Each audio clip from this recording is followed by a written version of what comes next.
bikinnya benar, imannya benar, tauhidnya, tapi hati nggak ditata, nggak benar juga.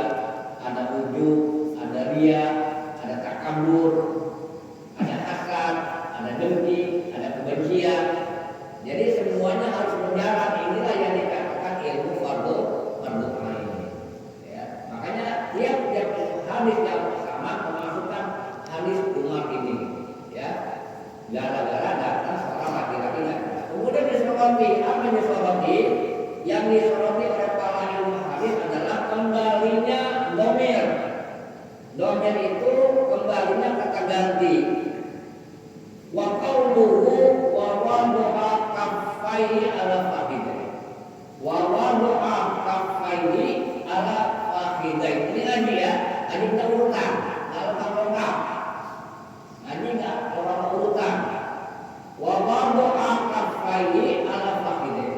Orang yang enggak kenal itu yang datang tiba-tiba datang dibilang sahabat bukan, dibilang orang Madinah bukan. Datangnya belakangan tapi langsung menghadap ke Rasulullah. Dia tempelin kedua lututnya. Padahal gak ada kemudian wa doa afaihi ala fakhidaihi. Orang yang gak dikenal itu wa doa meletakkan meletakkan kedua tapak tangannya ala fakhidaihi di atas dua pangkal pahanya. Orang yang tidak kenal itu setelah dia meletakkan lututnya kepada Rasulullah, dia wawadha kaffaihi meletakkan dua tapak tangannya ala fakhidaihi di atas dua pahanya. Masalahnya dikatanya, walaupun di awal sudah saya jelaskan, saya omongin ini, tapi ini buktinya, dalilnya. Jadi nyanya kembali kemana? Apakah nyanya kembali ke paha orang yang gak dikenal, atau nyanya itu kembali ke pahanya Rasulullah Sallallahu Alaihi Wasallam? Ini yang dimasalahkan. Jadi ada dua pendapat, masalah domir, masalahnya. Ya, jadi orang itu datang, orang yang datang wa kaffaihi, apakah dia meletakkan ala fakhidaihi di atas dua pahanya atau di dua atas paha Rasul? Itu masalahnya nyanya kembali kemana? Ada dua pendapat. Nah, Imam Nawawi guru kita baca ini, apa motifnya tuh orang yang gak dikenal datang kepada Rasulullah, tiba-tiba dia meletakkan pahanya di atas Rasulullah di tengah-tengah begini. Orang kan kalau berani letak paha kita biasanya udah banget ya. Kalau nggak kenal, nggak jarang-jarang nggak berani biasanya.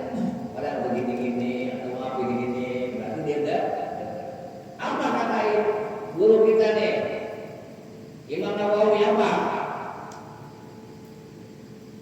Fa'ala dzalika, orang itu berbuat seperti itu terhadap Rasulullah lil istiqnas, karena udah dekatnya, karena udah intimnya, bi'tibari ma bainahuma minal uns, karena antara Jibril, ini Jibril yang jangan Jibril, tadinya kagak tahu, cuma terakhir dalam hadis kemarin saya katakan, ketika Rasulullah mengambil, ya Umar, engkau tahu nggak siapa yang nabi kemarin udah jelaskan kan?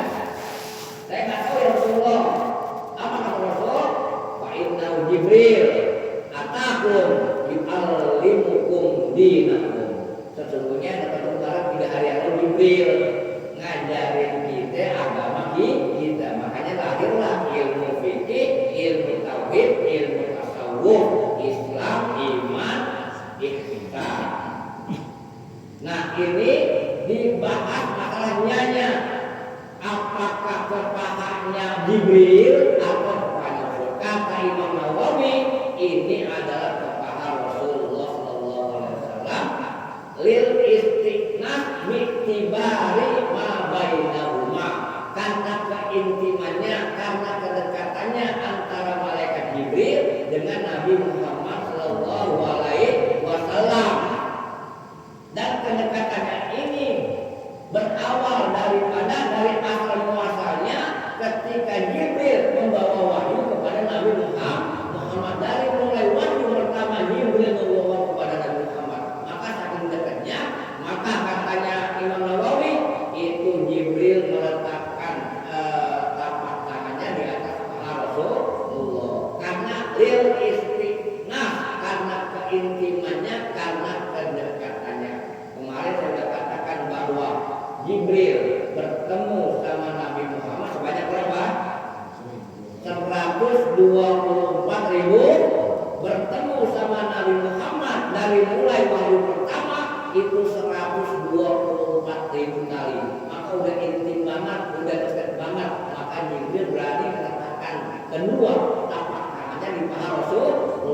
2 kali menyaksikan melihat langsung bentuk malaikat Jibril. Pertemuannya 124.000 kali, 2 kali menyaksikan langsung bagaimana asli bentuknya malaikat Jibril ketika turun wahyu pertama, Iqra ya Muhammad, Iqra bentuk itu apa jawabannya? Ma'ana biqari, aku gak bisa baca. Yang kedua ketika Isra Mi'raj. Jadi masalahnya ini kata Imam Nawawi kembalinya adalah kepada Nabi Muhammad Shallallahu Alaihi Wasallam lil istiqnah, karena keintimannya, kedekatannya, hubungan antara malaikat Jibril dan Nabi Muhammad Shallallahu. Ada orang sholat,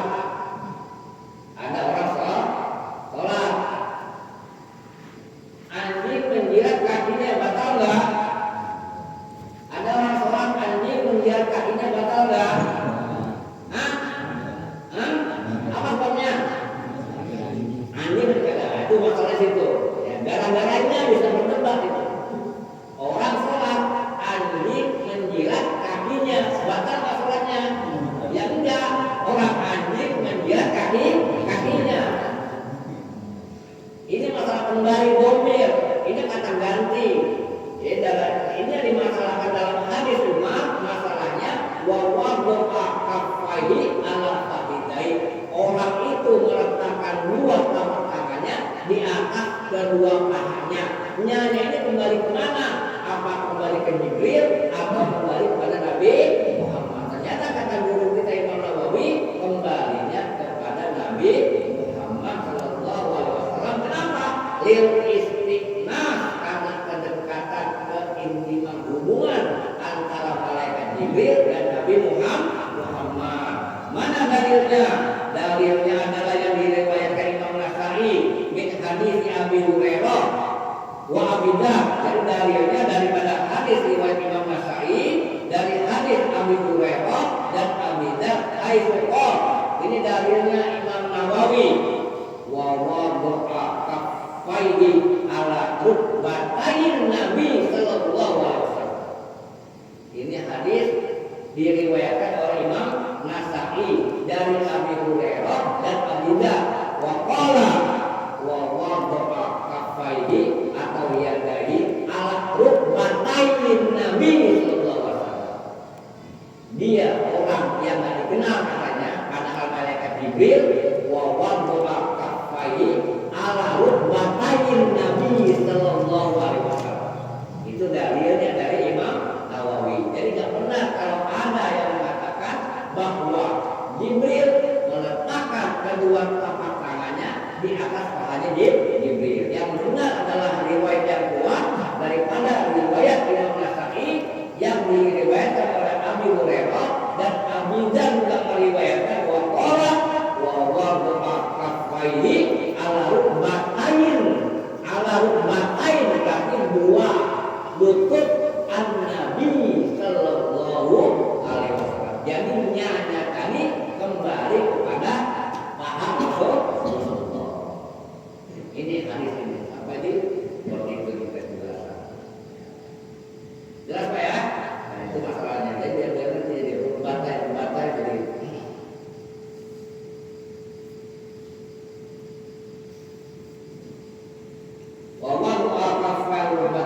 Wakau ada lagi yang disorotnya oleh ulama adalah fa'akhbirni anil ihsan. Apa penjelasan Imam Nawawi? Ya Muhammad, beritahuku apa itu ihsan. Imam Nawawi mengatakan dalam kitabnya kita baca ini, makna al-ihsan adalah al-ikhlas. Maknanya apa? Ikhlas. Makna al-ihsan adalah al-ikhlas. Walaupun dalam hadis di atas kemarin ketika Jibril bertanya kepada Nabi Muhammad, akhbirni anil ihsan, qala an ta'budallah ka'annaka tarahu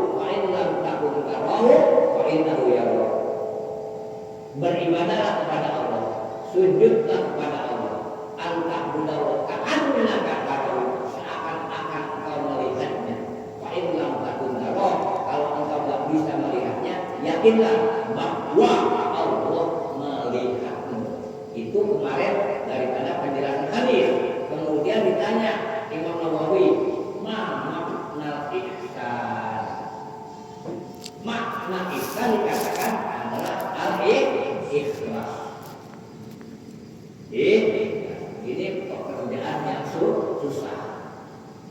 Dalam hadis dikatakan an-nasu kulluhum halaka.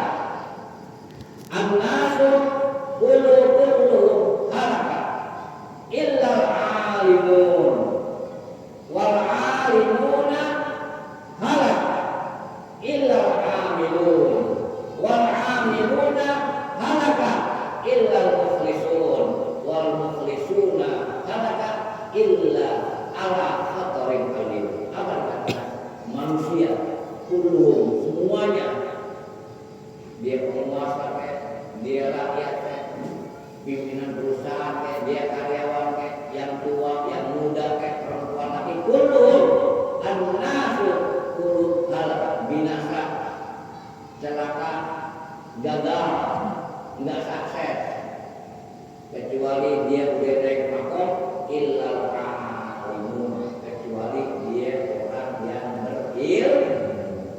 Jadi manusia semuanya binasa, celaka, gagal, kecuali al-alimun, dia udah naik ke makom alim. Orang bisa alim karena belajar. Orang harus duduk di majelis ilmu. Orang harus mau ngaji. Jadi kalau kita ngaji, Allah menarik kita ke surga. Orang harus benar langkahnya ke majelis zikir, ke tempat-tempat yang baik, ke majelis ilmu. Pantat kita juga duduk di tempat-tempat baik, dengan kagak panas gitu. Itu Allah lagi menarik kita supaya kita masuk ke surga. Jadi dikatakan an-nasu kulluhum halaka, semua manusia celaka, binasa, gagal, illal alimun, kecuali orang yang berilmu, wal alimuna halaka illal amilun, orang yang berilmu pun akan celaka, akan gagal, illal amilun, kecuali dia mengamalkan ilmunya apa yang dia dapat. Dapat ilmu, amalin, dapat ilmu, amalin, dapat ilmu, amalin. Maka ilmu perlu banyak, sedikit tapi kita bisa amalin. Kan kalau alimuna halaka illa wal amiluna halaka, dan orang yang mengamalkan ilmunya juga celaka. Apa dikatakan? Kecuali dia udah naik makom illa muflisun, kecuali dia ikhlas. Udah naik makom ikhlas. Wal muflisuna ala khatarin qadim, dan orang yang ikhlas itu dia naik ke martabat yang tinggi. Jadi akhirnya pun ikhlas. Semua manusia celaka kecuali orang yang berilmu. Orang yang berilmu celaka kecuali dia mengamalkan ilmunya. Diamalin udah, ibadah udah, dia juga celaka. Illal muflisun, kecuali dia ikhlas. Wal muflisuna, dan orang-orang yang ikhlas itu adalah dia duduk di tempat yang tinggi. Maka ketika ditanya, ditafsirkan wa mal ihsanu, kata Imam Nawawi, al ihsanu yakni al ikhlasu, yaitu ikhlas, namanya al ikhlasu. Imam apa Allah SWT mengatakan al a'malu suratun qa'imah arwahuha wujudu sirril ikhlas fiha. Al a'malu suratun qa'imah, sholat kita, puasa kita, zakat, haji kita, semuanya suratun qa'imah, bungkus doang. Bungkus. Cuma penutup cuma yang kelihatan kok. Kita puasa, kita sholat, kita haji, cuma jadi surah, gambar. Jadi gambar. Al-a'malu suratul qa'imah arwahuha, ruhnya, esensinya wujudu sirril ikhlas, di dalamnya adanya keikhlasan di dalamnya. Jadi kalau sholat,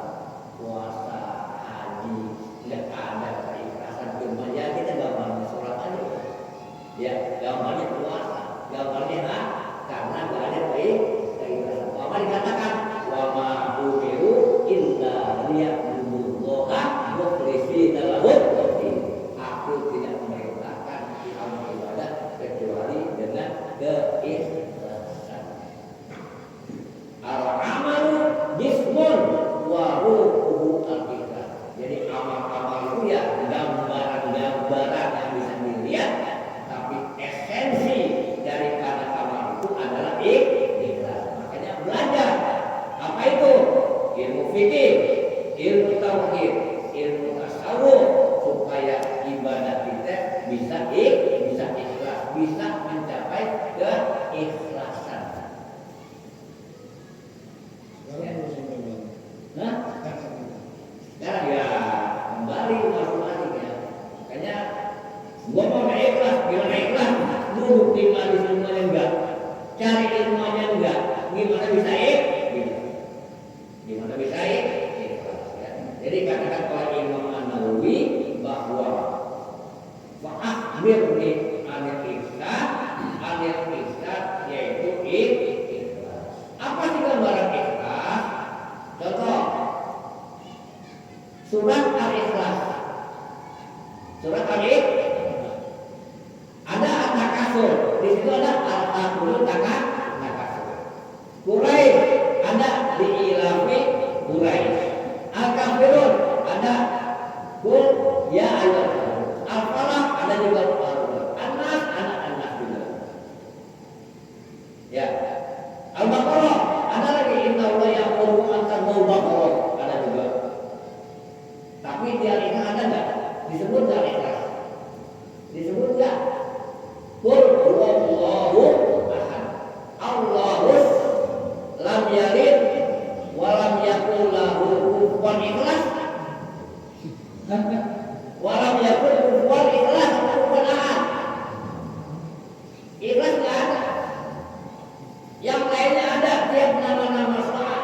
Allah hamdat yada bila an-nasr idza ja'a nasrullah. Tapi al-ikhlas enggak ada. Qul huwallahu ahad. Allahus lam yalid wa lam yulad wa lam yakul lahu kufuwan ikhlas. Wa lam yakul kufuwan ahad ikhlas. Ahad enggak ada ikhlas. Tuh, ikhlas kayak begitu. Jadi kalau orang bilang, wah gua mau enggak ikhlas. Oh, belum ada sir ikhlas. Kalau dia ada sir ikhlas, kayak surat Al-Ikhlas kagak nyebut. Jadi kalau ada orang wah gua mau enggak ikhlas, tunggu lagi enggak? Ibadahnya di mana? Lihat. Kalau dia bilang ikhlas belum ada sir ikhlas. Ikhlas yang sesungguhnya adalah seperti surat Al-Ikhlas. Ada orang penggembala kambing, sholat di hutan, nggak ada keberatan. Dia lihat matahari, oh di luhur, dia sholat duduk rapi depan kambing, sholat. Qobla luhur 4 rakaat, sholat dulu 4 rakaat dengan ayat yang sempurna, nggak kayak kita bobo aman ngapain kali, kalau sendirian. Oh dia nggak normal panjang. Mana sholat dia doa, zikir, dia 4 rakaat. Kira-kira nih seorang penggembala seorang di dekat kambingnya minta pujian sama kambingnya enggak? Kira-kira minta pujian sama kambingnya enggak? Oh, tuh. Dia tahu kambing enggak punya surga, enggak memiliki surga, enggak memiliki neraka. Apa dia minta pujian sama kambing? Dia minta pujian sama yang memiliki